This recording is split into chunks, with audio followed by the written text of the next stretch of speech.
মুহূর্তে আপনাদেরকে দেখানোর চেষ্টা করছি মাওনা চৌরাস্তা মাওনা চৌরাস্তা একবলি মাস্টার টাওয়ারের ঠিক পরে যে পাইকারি মার্কেট রয়েছে, পাইকারি কাপড়ের মার্কেট, এই মার্কেটে অনাকাঙ্ক্ষিতভাবে আগুনের সূত্রপাত।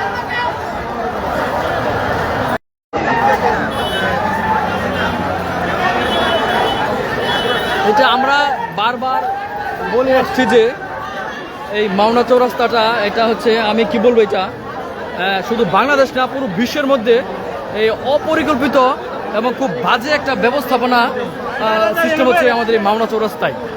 এখানে লক্ষ লক্ষ মানুষের বসবাস, এত এত মার্কেট, শপিং কমপ্লেক্স, শিল্প অধ্যুষিত একটা এলাকা। এটা আমাদের বারবার আমি প্রশাসনের দৃষ্টি আকর্ষণ করেছি যে এখানে একটা একটু সুষ্ঠু ব্যবস্থাপনা যাতে প্রয়োগ হয়, কেউ কোনো নিয়ম কানুন মানে না, নিয়ম কানুন তোয়াক্কা করে না।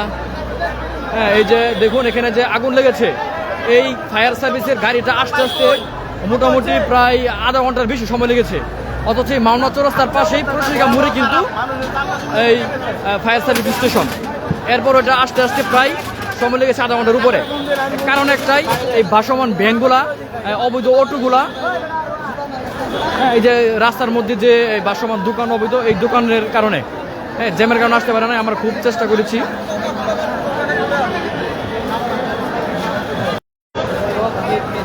এই যে দেখুন দোয়ায় আচ্ছন্ন হয়ে গেছে উপাসটাই, দোয়ার দোয়া।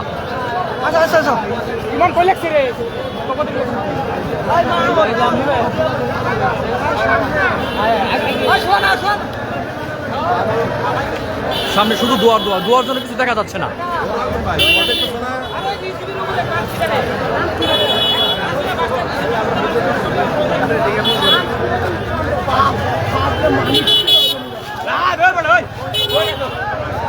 এখানে যেটা ধারণা করা হচ্ছে, আমার যেটা মনে হচ্ছে, এই যে দেখুন আগুন, এই যে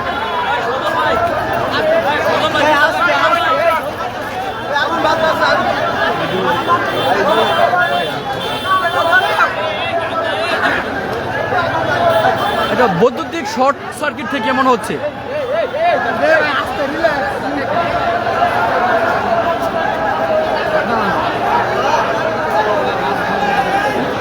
এই যে এখানে আগুন, ক্যামেরাতে যদিও স্পষ্ট বোঝা যাচ্ছে না, আমরা এখানে খালি চোখে দেখতে পাচ্ছি প্রচুর মানে আগুনের ভয়াবহতা বাড়ছে ধীরে ধীরে।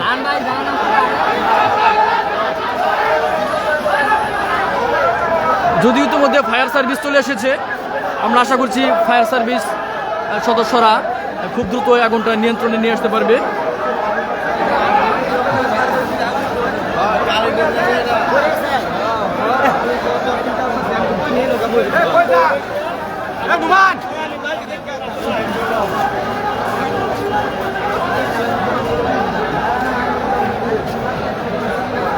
ওই যে দেখুন আগুন।